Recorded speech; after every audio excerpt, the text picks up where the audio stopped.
afternoon, everybody. Today I have come up with the Economic and Political Weekly Magazine, Volume 60, issue number 21. Let's directly jump to the first article. The first article is about the Telangana state. The Telangana has got its statehood in 2014 after the years of protest, and various associations have worked as the regions in the state has suffered various setbacks in terms of inclusion of its population comprising of SC, STs, etc. in terms of their economic opportunity, in terms of overall wealth and happiness.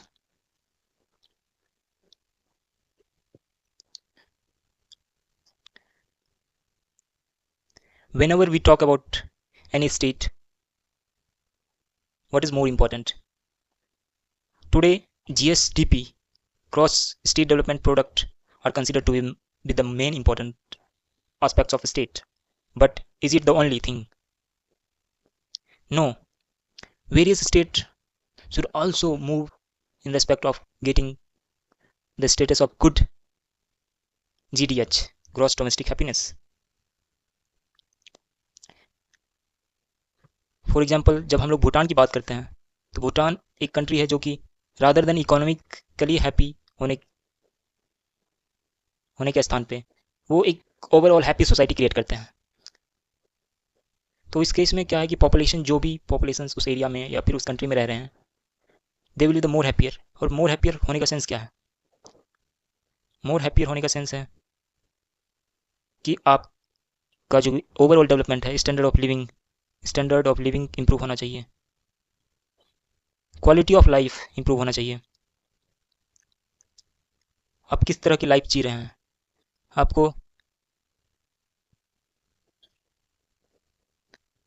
क्या face करना पड़ रहा है. जैसे कि दिल्ली में है, economic prosperity है, no doubt about that, but we have also the problem of environmental pollution. We have the problem of congestion, transport facility, traffic issue है, क्राइम है.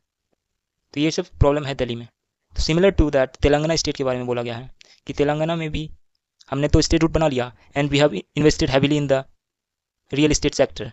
रियल एस्टेट सेक्टर में हम लोगों ने, स्टेट ने इन्वेस्ट किया, but क्या इससे जो वहाँ के पॉपुलेशंस थे which include SC, STs and other communities,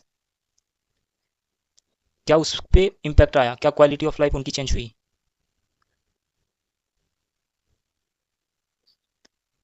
तो यही चीज़ ये आर्टिकल डिस्कस कर रहा है कि क्वालिटी ऑफ लाइफ चेंज नहीं हुई उतना जितना कि एक्सपेक्ट किया जा रहा था कि नए स्टेट जैसे तेलंगाना, ये पार्ट तेलंगाना है, ये आंध्र प्रदेश, आज का आंध्र प्रदेश.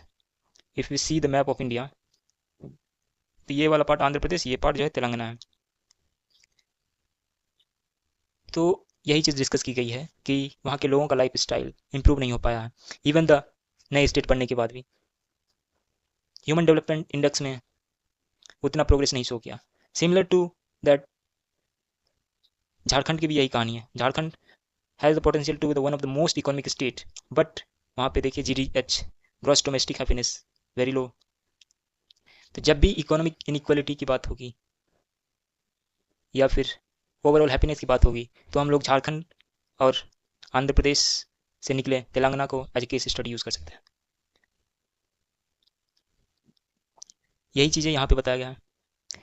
The article reflects on a decade of Telangana's statehood, highlighted how aspirations of the marginalized SC, ST women and the minorities remains partially unfulfilled despite schemes like Dalit Bandhu and Mission Bhagirath योजना.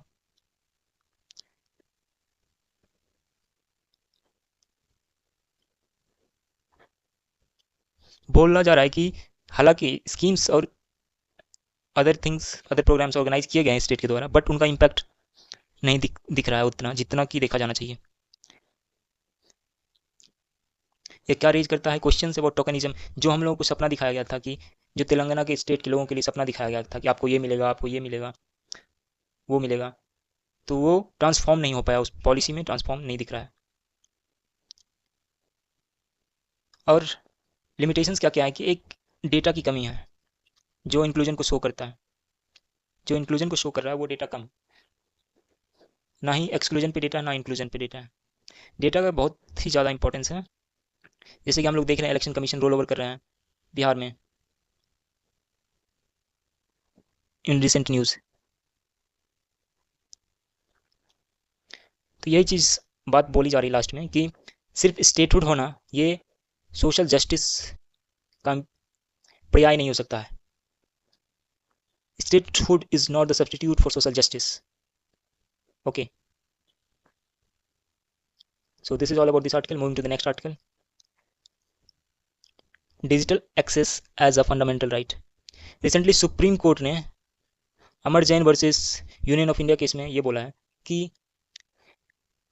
Access to internet is a fundamental right.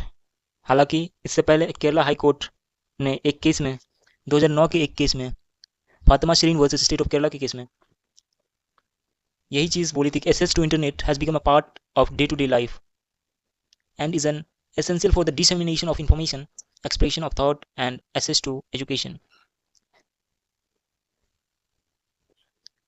तो आइए इसके बारे में देखते हैं। Digital access is a fundamental right. Recent case आप याद रखेंगे, मैं यहाँ हाईलाइट कर देता हूँ। Amar Jain versus union of India case which declared digital access as a fundamental right under article 21। किस आर्टिकल के तहत? आर्टिकल 21। अब 19 मत लिख के आ जाइएगा, आर्टिकल 21। स्ट्रेंथ क्या है? और जब ये डिसीजन दे रहे थे तो इसमें हाईलाइट किया गया क्या चीज़ कि जो हमारे डिजेबल्ड पीपल्स होते हैं तो उसके लिए इंटरनेट का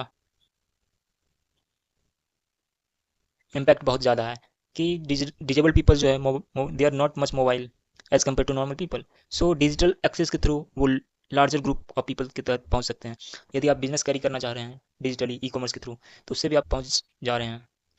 तो सुप्रीम कोर्ट ने बोला कि तो जो universal declaration of human right है उसके रेस्पेक्ट में भी ये डिसीजन बहुत ही इंपॉर्टेंट है। So this is all about this article. Moving to the next article, delimitation and deepening federalism.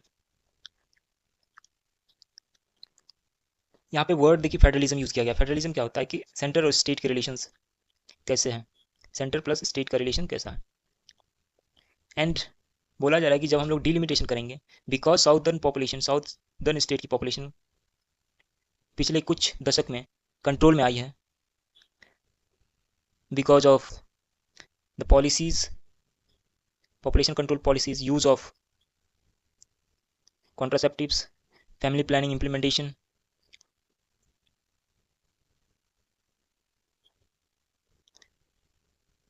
तो ये सारी चीज़ों की वजह से जो पॉपुलेशन रिड्यूस हुआ है साउदर्न स्टेट में, तो उसके वजह से एक जो मेन चीज़ें हो सकती है इनजस्टिस की, वो हो सकता है साउदर्न स्टेट के लिए। तो वही चीज़ रिफ्लेक्ट किया जा रहा है यहाँ पे कि जब भी डिलिमिटेशन होंगे obviously there is no doubt about that कि नॉर्दर्न स्टेट की पॉपुलेशन हमेशा से ही ज़्यादा रही है एंड रिप्रेजेंटेशन भी हमेशा से ज़्यादा रही है। But in respect of the population और new census data when it will come, तो नॉर्दर्न स्टेट की जो पॉपुलेशन है वो बढ़ी हुई मिलेगी in comparison to southern state. So representation northern state का ज़्यादा होगा इन टर्म्स ऑफ एमपी, जो मेंबर ऑफ पार्लियामेंट जाते हैं पार्लियामेंट के अंदर। तो ये एक मेन इशू है। दूसरा है कि डिवोल्यूशन, हॉरिजॉन्टल डिवोल्यूशन जो होता है कि स्टेट के बीच में डिवोल्यूशन होता है, तो उसमें एक पॉपुलेशन और डेमोग्राफिक इंपॉर्टेंट क्राइटेरिया है। तो इसका परसेंटेज 17% डेमोग्राफिक क्राइटेरिया होते हैं कि जिस स्टेट का पॉपुलेशन ज़्यादा होगा तो उसको ज़्यादा डिवोल्यूशन मिलेगा। तो इस बेसिस पे भी नॉर्दर्न स्टेट को ज़्यादा फाइनेंस मिलेंगे। तो ये एक अनदर फैक्टर्स है जिससे कि फेडरलिज्म इफेक्ट होगा।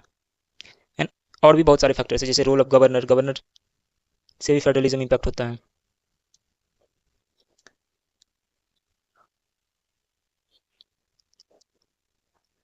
जीएसटी एक हमेशा से मुद्दा रहा है, सीबीआई एक मुद्दा रहा है स्टेट के बीच में। और तो ये 4-5 फैक्टर है जो फेडरलिज्म को इम्पैक्ट करते हैं।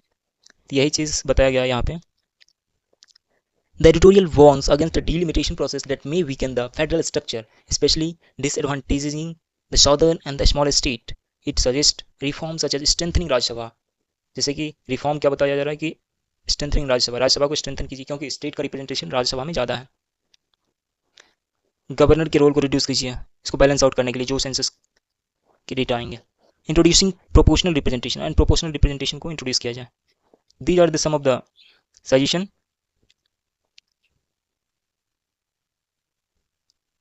ये कुछ सजेशन दिए गए हैं राइटर के द्वारा।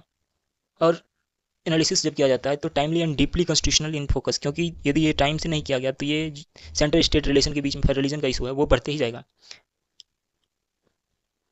और एक स्पेसिफिक बैलेंस मैकेनिज्म होना चाहिए ताकि फेडरल चीज़ों को, फिर फेडरल इशूज़ को अच्छे से टैकल किया जा सके।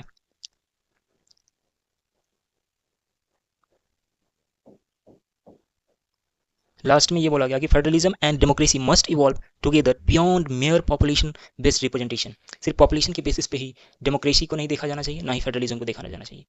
एक होल इकोसिस्टम फंक्शन करता है, जैसे कि इकोनॉमी फंक्शन करती है, mobilisation of skilful workers focus करती है,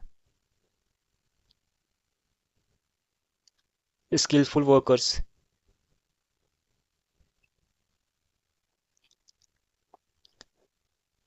that's it about this article. Moving to the next article. अभी ही मैंने फर्स्ट आर्टिकल में एसडीआई की बात की और ये चीज़ें यहाँ पे भी रिफ्लेक्ट हो रही है।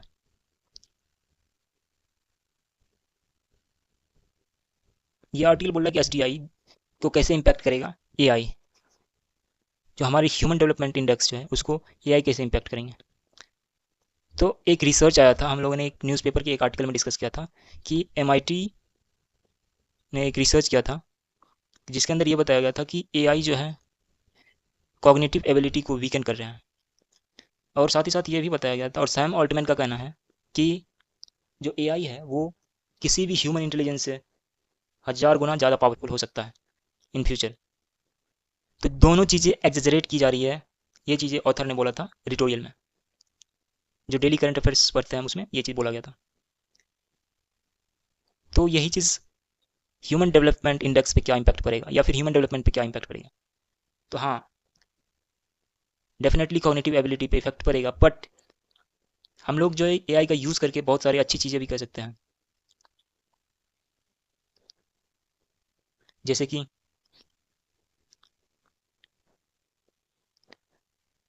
इनइक्वालिटी को एड्रेस कर सकते हैं, जेंडर इशू को एड्रेस कर सकते हैं, एजुकेशन को एड्रेस कर सकते हैं। बट आर्टिकल बोल रहा है कि जो एआई का इंपॉर्टेंस है इन चीज़ों में अभी तक बहुत ही स्लो है।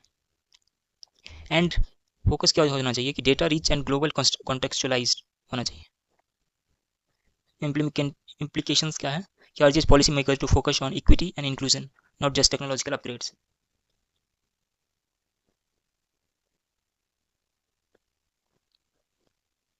Moving to the next article. Moving जब ये आर्टिकल देखते हैं तो हमारे सीजीआई थे खन्ना जी, तो उसके कार्यकाल में क्या क्या हुआ था वो देखते हैं फटाफट। Various secular legislations have been discussed and उनके कार्यकाल में एक पब्लिक ट्रस्ट को रिवाइव किया गया है, जैसे कि प्लेसेस ऑफ वर्शिप एक्ट पे काम किया गया, वर्क अमेंडमेंट एक्ट पे काम किया गया, balances legal commentary with administrative critique. Weakness क्या कर रहा, perhaps over laudatory more dissenting opinion could add balance. जो यूनिनेमस डिसीजंस होते हैं उसमें आपको एक मोटिव दिखती है इंस्टीट्यूशन की, जैसे कि सुप्रीम कोर्ट ने निकिता पनोली केस पे कुछ बयान नहीं दिया, बट जब उस पे जो एफआईआर किए थे he was a Muslim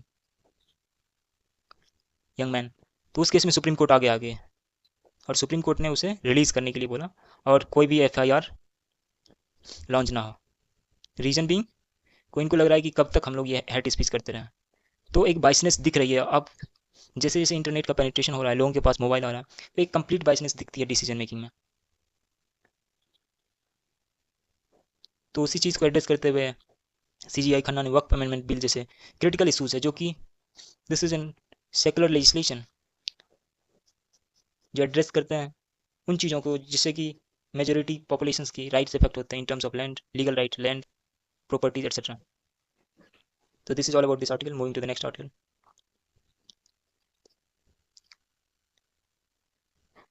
identity versus identification. ये आर्टिकल में डिस्कस किया जा रहा है कि जो एक फैमिली आईडी बन रही है उससे आप डेटा, द गवर्नमेंट इंस्टीट्यूशंस में स्टोर डेटा, और इससे एक हो सकता है कि एक सर्विलांस भी हो उन पॉपुलेशंस का। ये चीज़ बोला जा रहा है कि identity versus identification, surveillance through family ID, जो डेटा फैमिली आईडी से कलेक्ट किए जा रहे हैं उसके थ्रू एक सर्विलांस भी लॉन्च हो सकता है। And this is according to the Foucault theory of गवर्नमेंटलिटी।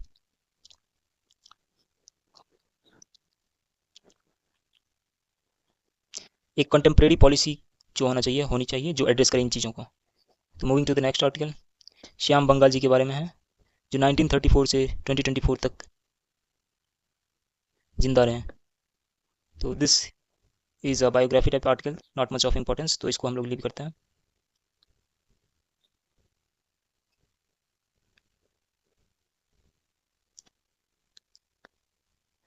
This is article about the disaster management act. Disaster management में क्या फ्रेमवर्क है इंडिया में, देखते हैं। सबसे पहले इंडिया में देखिए एनडीएमए है जो सेंट्रल लेवल पे काम करती है।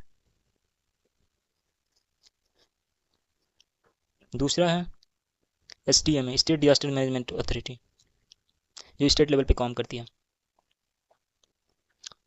ये अलग से इसमें रिक्रूटमेंट नहीं होती है, बल्कि जो आर्म्ड फोर्सेस है स्पेशली सीएपीएफ्स वगैरह में या फिर अदर सर्विसेज में, फायर सर्विसेज वगैरह, उन सारे से रिक्रूट करके एनडीएमए में डाले जाते हैं। And they are trained for saving from danger. और डिजास्टर जब देखा जाए तो डिजास्टर बहुत सारे प्रकार के होते हैं, जैसे कि there are several types of disaster, जैसे कि केमिकल डिजास्टर हो सकते हैं, केमिकल, न्यूक्लियर, नेचुरल डिजास्टर जैसे कि flood, manmade disaster, these are manmade disaster also, floods हो गए, रेनफॉल्स हो गए, एवलांचेस हो गए, ग्लेशियर मेल्टिंग हो गए, क्लाइमेट चेंज की वजह से होते हैं। तो इन चीज़ों को एड्रेस करने के लिए एक प्रॉपर डेटाबेस बनाने की मांग की जा रही है, जो कि स्पेशली डिजास्टर से रिलेटेड और पर्टिकुलर डिजास्टर से रिलेटेड कितने इवेंट्स हुए हैं, क्या क्या मेथड्स यूज़ किए गए हैं उसको कंट्रोल में लाने के लिए। तो ये चीज़ें डिस्कस की जा रही है इस आर्टिकल में। और हमारा एक इंटरनेशनल कॉपरेशन भी है, उसका नाम HADR है, human assistant and disaster response, CDRI, coalition of disaster, coalition for disaster response initiative etcetera. यही चीज़ बोला जा रहा है कि एक मल्टी लेवल इंटीग्रेटेड डिजास्टर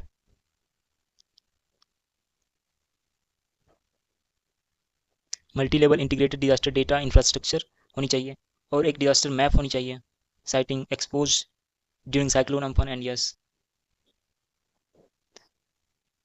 हालांकि जो पॉलिसीज़ जो बन रहे हैं वो एक स्ट्रॉन्ग फुटहोल्ड्स रखते हैं, बट उनकी इम्प्लीमेंटेशंस और फिजिबिलिटी पे एक डायरेक्ट क्वेश्चन किया गया। So this is all about this article. Moving to the next article, rethinking marriage the case against marital rape. हम लोग जानते हैं कि आईपीसी सेक्शन 375 में रेप का प्रोविज़न है। उसी केस के अंदर डिफरेंट वेरिएंट्स दिए हुए हैं, 375A, 375B एट्सेट्रा। तो उसमें मैरिटल रेप का तो प्रॉपर कॉन्सेप्ट नहीं है, बट ये बोला गया है कि जब कोई पर्सन्स अपने माइनर वाइफ के साथ एक सेक्सुअल इंटरकोर्स में इन्वॉल्व होते हैं, minor wife means 18 minus year, 18 से कम, तो उस केसेस में यदि कंप्लेंट आता है तो that will be considered as a part of rape. But जो उससे ऊपर की उम्र के साथ है, उसके साथ जो भी हो रहा है, तो उस केस में कंसिडर नहीं किया जा रहा है। तो इस पर कुछ सालों से बहुत ही एक डिबेट चलते आ रहा है, क्या मैरिटल रेप को एक अपराध जाना चाहिए कि नहीं जाना चाहिए। तो दिस इज ऑनगोइंग प्रोसेस। अभी तक एक एक्यूरेट या फिर कुछ एग्जैक्ट एक्सप्रेशन नहीं आए हैं, neither from supreme court neither from the government. UGC propose grading matrix and faculty norms. UGC ने डिसाइड किया है कि जो भी नेशनल एजुकेशन पॉलिसी 2020 की रिकमेंडेशन है उसको फुल स्प्रिट में फॉलो किया जाएगा। एंड अभी इसी को देखते हुए ग्रेडिंग मैट्रिक्स लॉन्च किया गया फॉर फैकल्टी, एंड फैकल्टीज़ के लिए नॉर्म्स भी सेट किए गए। Examining the implication of 2025 draft UGC regulations for academic autonomy, shared governance, and the broader landscape of Indian higher education, the article further explore how these measures are indirect tool for implementation of the National Education Policy 2020, analyzing the potential benefit and the challenges they bring to the diverse. तो ये चीज़ें किस चीज़ को effect करेगी, higher education को effect करेगी। और college education degree को भी इफेक्ट करेगी. So this is all about this article. Moving to the next article.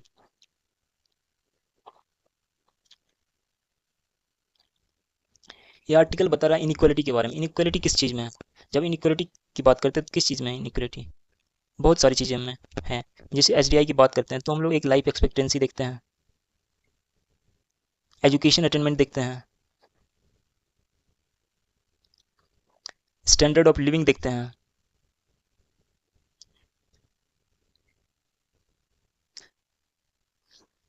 और अदर इंडेक्स में देखें तो उसमें वेल्थ को भी काउंट किया जाता है. हम लोगों ने फर्स्ट आर्टिकल में देखा जीडीएस के बारे में, तो हैप्पीनेस को भी काउंट कर सकते हैं, but the focus is on economic prosperity. तो इस आर्टिकल में डिफरेंट स्टेट और कंट्री को एक साथ कंपेयर किया गया है. जैसे कि बांग्लादेश और बिहार को कंपेयर किया गया है, नेपाल को कंपेयर किया गया है. तो बिहार में जैसे देखते हैं कि लाइफ एक्सपेक्टेंसी कम है, क्योंकि वहाँ पे एक एजुकेशनल तो चीज़ें धीरे धीरे हो रही है, बट अभी भी सफिशिएंट नंबर ऑफ कॉलेजेस नहीं है, ना इंजीनियरिंग कॉलेज है ना मेडिकल कॉलेजेस हैं. तो वहाँ के बच्चे जो हैं बाहर के स्टेट में जाते हैं पढ़ने के लिए. और in terms of jobs, if you see in terms of job opportunity, they are getting their opportunity outside their state. So there is a high migration rate in state like Bihar. And situation ऐसा है कि जब लोग बिहार से बाहर निकलते हैं तो they really don't want to come to the state. And but चीज़ें धीरे धीरे इम्प्रूव हो रही है, बट एक पॉलिटिकल विल की ज़रूरत है. एंड इस केसेस में जो बिहार के जो इलेक्शंस हैं वो बहुत इंपॉर्टेंट हो जाते हैं, वहाँ के लीडर्स इंपॉर्टेंट हो जाते हैं. तो मेडिकल एडवांसमेंट की ज़रूरत है, एजुकेशन को प्रमोट करने की ज़रूरत है, etcetera. This is all about this article. Moving to the next article. Body as a epistemic reality.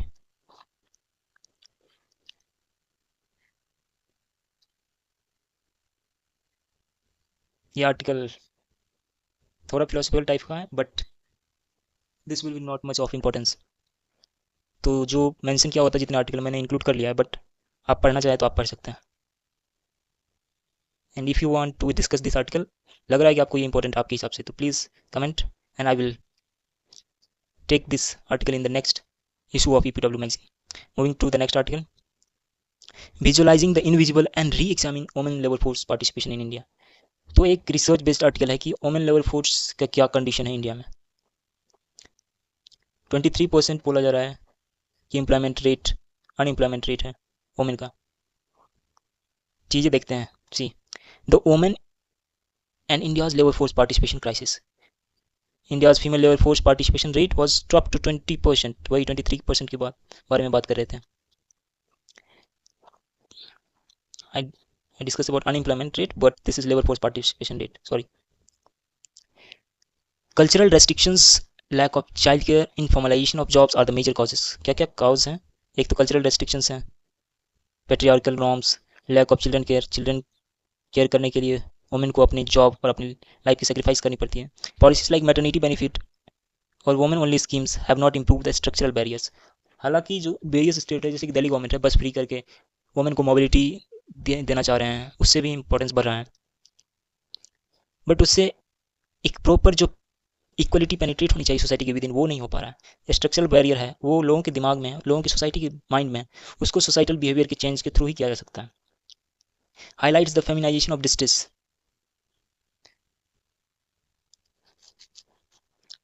suggest a shift towards care economy, investment, gender sensitive deployment guarantee. Lack detailed urban disaggregation, though its theoretical framing is strong. Political imaginaries of peasants and workers in Kashmir. Intellectual history often focuses on the prominent political figures and ideas and conceptions. Kashmir से regarding एक article है. Erectile politics तो हो रही है कश्मीर में, but जो एक एम्पावरमेंट वाला जो केस है वो पीछे रह जा रहा है. तो इसी चीज़ को क्रिटिसाइज किया गया है कि एक lack of political dialogue with local parties नहीं हो पा रही है.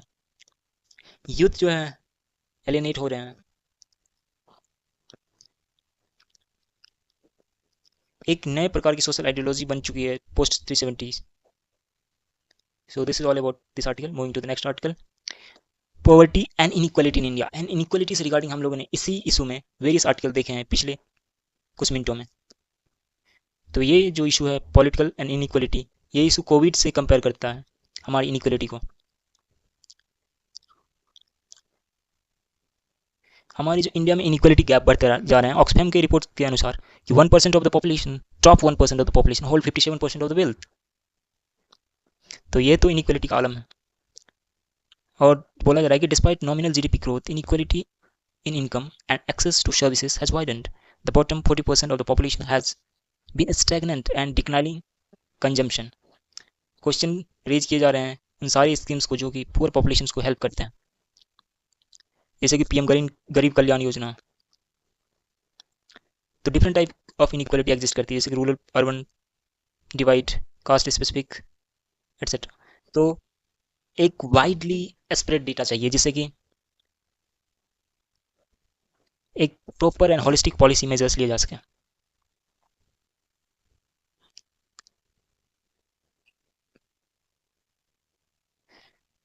इन्फेंट मोर्टेलिटी रेट के बारे में डिस्कस किया गया। ये कुछ स्टेट्स में ज़्यादा है, बाकी और जगह पे रिड्यूस हो रहे हैं ये चीज़ें।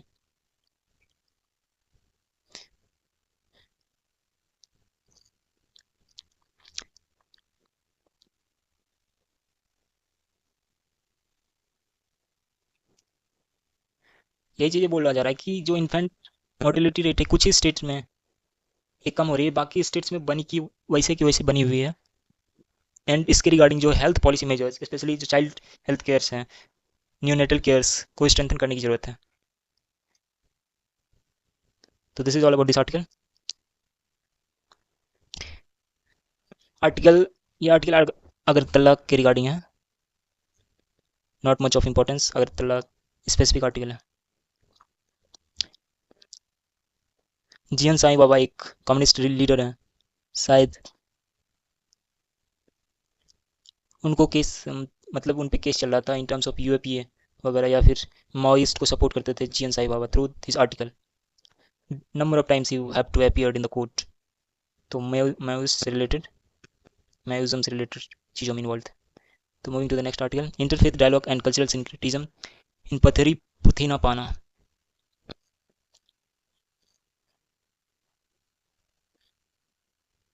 ये एक पथरी पुथीना पाना एक जगह है केरला में, जहाँ पे इंटरफेथ डायलॉग और कल्चरल डिस्कशंस होते हैं। तो good for the society, tolerance बढ़ता है इन चीज़ों से। Moving to the next article, so this is end of the article. If you like my initiative, please subscribe on my channel, likes, comment, and what you want, please comment, tell in the comment section. So this is all about it. Thank you very much.